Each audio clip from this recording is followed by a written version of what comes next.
Sa 13 years ko sa showbiz, hindi lang ako nakilala sa pagiging singer, actress at TV host.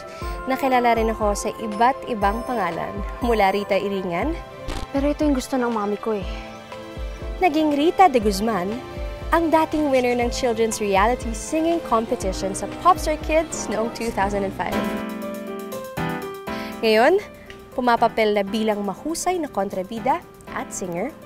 Remember my name? Rita Daniela.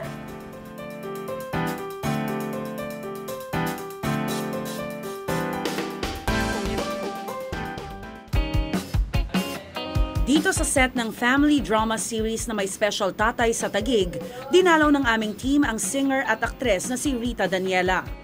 Hi everyone! So nandito po tayo ngayon sa set ng My Special Tatay at meron akong 2 sequences lang na kukunan ngayon. So yun, tara pasok tayo dun sa aming dressing room. Yan, sa aming standby area. Let's go! Sir, Ken, sorry, pwede po magpa-picture?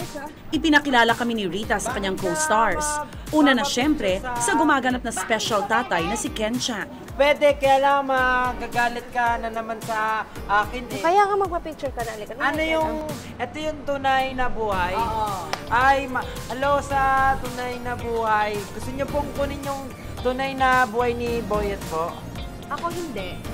So, paano yun? So, ayun po si Ken Chan. Hello po, hello sa inyong lahat po. Bilang katrabaho, si Rita, alam mo, sobrang sarap katrabaho nito kasi ikaw yung tipo ng artista na totoo. Yung kung ano yung what you see, what you get is what you get. Yun ka. Kasama rin dito ni Rita at Ken ang dating child star at ngayon teen actress ng si Jillian Ward. Maingay po siya at matakaw po siya. At tama po siya po ni Kuya Ken, totoo po siya kung ano po yung nakikita niyo. Yun po talaga siya sa totoong buhay. Thank you! So, yun na lang kayo magagawa yun talaga. Yan na. So, ito po si Miss Olivia, Miss Travelers Daga! Bakit ang ingay-ingay nyo? Sa may special tatay, nagbabalik showbiz din ang veteranang aktres na si Teresa Loizaga. Pagkakausap mo siya, hindi mo nararamdaman na parang ang tanda-tanda mo na, tapos gets yung kausap mo. She's very mature and towards work. Her attitude towards work is a very mature, responsible attitude. Ang galing niya. Malaki ang pasasalamat ni Rita at ng buong cast and crew ng May Special Tatay dahil sa mainit na pagtanggap ng mga manonood sa kanilang programa. Well, I think siguro kung bakit nagiging successful yung My Special Tatay. Kasi yung bond namin, we're working as a team.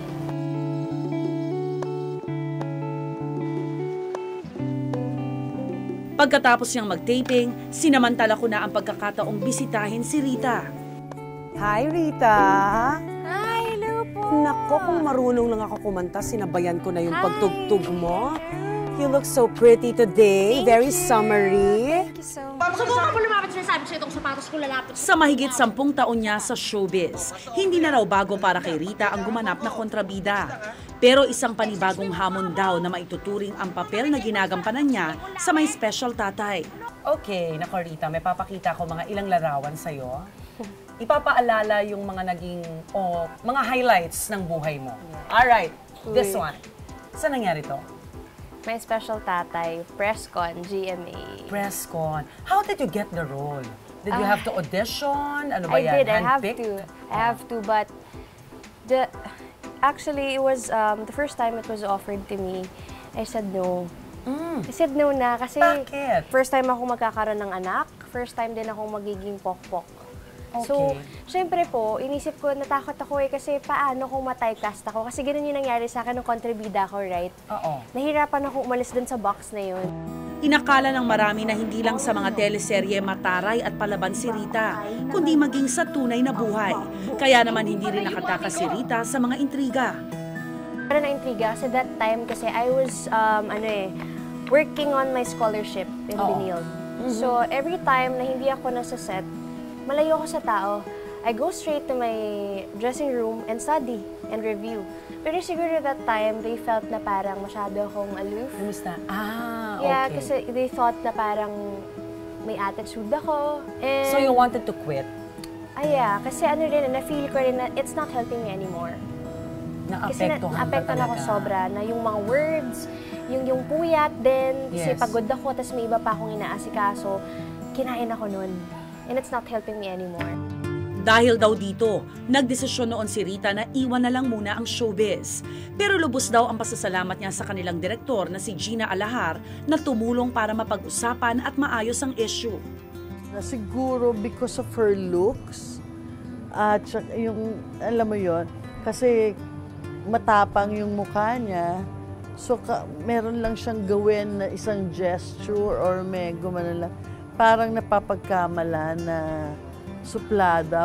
She was misunderstood. She was misunderstood. Kasi I don't think nature niya yun. Nature niya na mangbastos ng kapwa-artista. Gano'ng katagal ka nag-leave? 2 years. I really quit. I said na, okay. yeah, I did. And one thing is for sure, I wanna finish my school. September 15, 1995, ipinanganak si Rita Daniela de Guzman Iringan, na mas kilala natin ngayon bilang si Rita Daniela. Bunso sa 4 na magkakapatid, tubong Parañaque ang kanyang pamilya. Ilang taong ka nito? 3 years old. And ano ang pangarap mo nung bata ka? Wala, mahilig lang talaga ako sa arts. Yun lang yung masasabi ko. Anything that is connected sa arts. Oo. Na kanta, sayaw, arte, pagpapaganda. May ganun ba yung haharap ka sa salamin tapos sa arte ka? Grabe! Many times. As in, magugulat na yung nanay ko, nakaharap ako sa salamin, bilang umiyak na ako. So magtatanong sila, oh, ano nangyari sa'yo? Talaga? Wala po. Sinong idol mo nun? Jolina Magdangal, and forever. talaga? Always, always. Oo. Jolina Magdangal talaga. She's my idol forever. Actually, maliit pa. Talagang, ano siya, dancer siya. Itutungtong mo lang siya sa upuan, sa table, o kahit saan, na parang feeling niya nasa stage siya. Magpe-perform na siya. Gusto niya may pumapalakpak sa kanya. Gusto niya yung sasabihan mo siyang very good, ang galing mo. Yung gusto niya yon. So tuwing mayroong event sa school niya, lagi siya pinapatawag ng mga madre kasi talagang favorite siya ng mga madre sa school. Doon siya na-enhance. Tapos kami lagi sa bahay, sasayaw kami, kakanta kami. Tuturo ko siya paano humarap sa mga tao, sa mga mag-perform. So, very lovable lang talaga si Rita. Masasabing nasa dugo ni Rita ang pag-aartista. Lolo niya ang yumaong aktor na si Teroy de Guzman. Okay, next picture. Si Lolo Teroy. Terry de Guzman, yes. Oo. So may lahi kayong artista talaga? Opo. Anong kwento kay Lolo Teroy mo ang pwedeng ipinasa sa'yo na pinanghahawakan mo pagdating sa trabaho? Being professional and being respectful sa mga katrabaho, yun yung palagi pong kinukwento sa akin ng mama ko, lalo na daw sa babae. 10 taong gulang si Rita nang mag-audition siya sa reality singing competition na Popstar Kids taong 2005. Ito ang 10 years old ka. 10, yan. Nagalaro yan sa 10, 11, 12. Yeah. Sinong nagdesisyon na pasalihin ka o ikaw ba? Ako po talaga, walang nagawa nanay ko. Isa sa mga kapwa niya contestant dito, ang ngayon binansagang Asia's Pop Sweetheart at kapuso rin nating si Julian San Jose. Si Rita, ever since na nakilala ko siya, sobrang passionate niya about music, about her craft. Tapos wala, sobrang jolly lang niya, sobrang mahilig talaga siyang kumanta, tapos sobrang approachable niya sa lahat ng mga tao. Ang kauna-unahang Popstar Kid, I see Rita Iringan! Si Rita ang itinanghal na Grand Champion sa Season 1 ng Popstar Kids. Sa kanyang pagkakapanalo, nagbago rin daw ang pakikitungo ng mga dating nambubuli sa kanya. Eseta parang you wanted to prove yourself, kaya ka sumali ng Popstar Kids? Yes, I have to say. Baka ito yung way, baka bumait na sila sa akin. Baka they would treat me well na. Yes. Ganon. So, nung yun na nga, true enough. Talaga? True enough, yes. Nung nanalo ka? Ganon sila sa akin, uy, nakita ka namin sa TV. Tapos binibigyan na nila ako ng baon, sinishare na nila ako ng baon, ganon. Sa pagtatapos ng contest, muling nagkasama sina Rita at Julian bilang 2 sa 5 miyembro ng teen musical group na Sugar Pop. 2 years kami sa Sugar Pop, tapos sa disband kami after 2 years. So, si Si Rita, siya yung, pagdating sa mga harmonies, siya yung pumapagitna yung melody, tapos maganda kasi sa boses, soulful yung boses niya. At the same time, parang hinihele ka din kapag narinig mo yung boses niya. Mula sa pagkanta at pagsayaw, ikinuwento naman ni Rita kung paano siya napasok sa acting. Hello, ne. Hello po! Taong 2007 ang mag-audition at mapasama siya sa cast ng drama adventure series na Asian Treasures. Dito niya unang nakatrabaho si Gina Alahar. So major role ang naging major role siya. Saka ito yung time na nagamit ko rin yung ginagawa ko sa salamin. Sabi sa akin na Direk Gina, okay, ito yung camera ko. Iyak ka ha. Gusto ko unang tulo ng luha mo sa kaliwa. Sa kaliwa lang. Nagawa ko naman. Yun yung unang tumulo. Pero syempre, sunod, tumulo na yung iba eh. O at least kuha na yung kaliwa. Nakuha Taong 2013 naman ang makabilang si Rita sa remake ng drama series na Villa Quintana. Villa Quintana, oh my God, Villa yes. Quintana, kontrabida ka naman. Also, Direk Gina Alahar. Wow! She is one actress that can be trusted to essay a certain role, to whether kontrabida siya or mabait siya, yung gano'n. Tingin mo bakit ka effective na kontrabida? Maybe it's because of my look. Or maybe rin siguro, mas pinapagana ko yung mas ako na totoo. So as much as possible, as much as I can, kung anong role yung ipoportray ko, kailangan totoo siya. Andali, mataray ka ba sa tunay na buhay? Hindi eh. Hindi. Alam mo, parang hindi na ata kasya itong mga mamahaling nipog sa malita mo. Alam mo, kesa itapo na lang ni Homer, arbor ko na lang. Taong 2017 naman nang gumanap siya bilang si Maureen, ang lutang na sidekick ng kontrabidang si Rosette sa drama series na Impostora. That's Impostora. Impostora? Oh, that's also parang nananampal story. Ka dito ah. Kakaiba dito kasi, kontrabida na naman sabi ko, Vince, ito na ngayon nag-quit ako, di ba? So paano siya magiging iba? So ginawa siyang comedy kontrabida. Nag-boom. Sobrang nagustuhan ng tao yung Maureen and Rosette tandem. Kailangan palagi siyang maganda. Mayaman siya eh. Pero yung ganun. So kaya bumenta siya sa tao. Kasabay ng television at movie projects ng singer at aktres na si Rita Daniela, ang pagsalang din niya sa mga musical plays sa teatro. Isa na rito ang katatapos lang na Eto Na, musical na po, kung saan tampok ang mga awitin ng Apo Hiking Society. Kung meron kang natutunan sa teatro na dinadala mo sa showbiz, ano yun? O sa buhay? Ano yun? Professionalism. Professionalism. And discipline. Oo, at saka iba kasi hindi lang yung sa pagtrabaho yung matuturo niya sa'yo eh. Kung paano mo rin dadalhin yung buhay mo. Yes. Kasi siya eh, like yung preparation 2 months, every day. Every day. 2 months. And ilang shows lang gagawin nyo after that. Yes. Isa rin sa mga project ni Rita na talaga namang pinag-usapan ang kanyang sexy pictorial para sa isang men's magazine. So ano yung naging purpose? Advocacy mo? Naging purpose mo? Body positivity. Naranasan ko yung maging bullied ka at i-discriminate ka ng tao. Kasi I used to be dahil sa katawan mo? Just like that. Mas finocus ko yun, yung interview ko dan sa self-love. Right.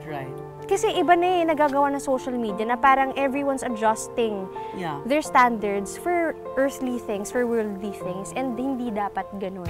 Sa pagpapatuloy ng aming kwentuhan, ipinakilala sa akin ni Rita ang kanyang fur baby na si Kikay. Siya talaga yung masasabi kung nakita niya lahat, kung ano yung na-witness niya, kung ano yung journey ko from bata ako, bata kami. Kasi nakuha ko siya baby talaga, palad ko lang ganito siya kaliit. Tapos ito na siya. Ang pangalan ng kanyang alagang Shih Tzu, hango raw sa personalidad ni Rita sa totoong buhay. Ever since I loved makeup, I said to myself when I grow up, I will be a makeup artist one day. Ay, ang look mo ngayon, ikaw lang ang nag-ayos yan. Yeah. Anong basic sa'yo? Blush on. Siyempre. Para hindi pale, ano? Oo, kasi ewan ko, depende siya sa sa mukha ng tao. Ako kasi, may blush on lang, may kulay lang ito. Buhay na ako kahit wala akong kilay. Taong 2015 nang maglabas si Rita ng kanyang self-titled album. At syempre, hindi na rin namin pinalagpas ang pagkakataong marinig ang magandang tinig ni Rita. Isang awit ang sinulat niya mismo para sa ating programa at kanyang kakantahin sa saliw ng kanyang ukulele. Nagising ako na may liwanag, natutong sumugal na may takot sa Diyos. Basta kasama siya, ako'y di makakapos. Tanggap kong kanyang hangarin sa'kin, gano'n din aking mga layunin. O walang iba, sa kanya ako'y kakapit. Siyang nagbigay at magbibigay pa ng walang hangganang kulay para sa'king tanging ting tunay na buhay. Pursue your passion and you'll find your purpose. Ito raw ang natutunan ni Rita Daniela na sa murang edad ay sinubok at hinubog na ng industriyang kanyang minahal sa tulong ng kanyang pamilya at pananampalataya. Ngayon unti-unti nang nagbubukas ang mga oportunidad at isa-isa na niyang naaabot ang kanyang mga pangarap. Anong aral ng tunay na buhay ni Rita Daniela? Life is short. No, anything that you do, people always say something to you. It's either good or bad that you do. So might as well just do your thing with a purpose. Hanggang sa susunod na Miyerkules, ako po si Rhea Santos. Bawat karanasan, may mga aral na tumatatak sa ating mga puso at isipan. Sama-sama ulit tayo makibahagi sa mga kwentong personal, dito lang sa Tunay na Buhay.